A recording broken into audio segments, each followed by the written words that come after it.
ಬೆಳಗಾವಿ ಅಧಿವೇಶನಕ್ಕೆ ಗೈರಾಗ್ತಾರ rebel leader. ವಕ್ಫ್ ವಿರುದ್ಧ ಎರಡನೇ ಪ್ರವಾಸಕ್ಕೆ ಯತ್ನಾಳ್ ಬಳಗ ಸಜ್ಜು.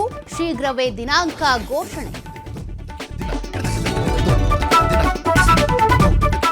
ಇಂದು ಮಹತ್ವದ ರಾಜ್ಯ ಸಚಿವ ಸಂಪುಟ ಸಭೆ. ಸಿಎಂ ನೇತೃತ್ವದಲ್ಲಿ ಕ್ಯಾಬಿನೆಟ್ ಮೀಟಿಂಗ್.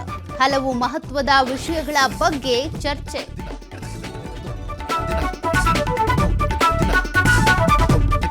ಡಿಸೆಂಬರ್ 9ರಿಂದ ಬೆಳಗಾವಿಯಲ್ಲಿ ಚಳಿಗಾಲದ ಅಧಿವೇಶನ. ಪ್ರತಿಪಕ್ಷಗಳನ್ನ ಕಟ್ಟಿಹಾಕೋಕೆ ಸರ್ಕಾರದ ಸಿದ್ಧತೆ.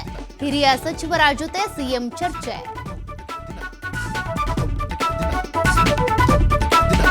ಬಳ್ಳಾರಿಯಲ್ಲಿ ನಿಲ್ಲದ ಬಾಣಂತಿಯರ ಸರಣಿ ಸಾವು. ನಿನ್ನೆ ಬಿಮ್ಸ್ನಲ್ಲಿ ಮತ್ತೋರ್ವ ಮಹಿಳೆ ಬಲಿ. ಚಿಕಿತ್ಸೆ ಫಲಕಾರಿಯಾಗದೆ ಕೊನೆಯುಸಿರು.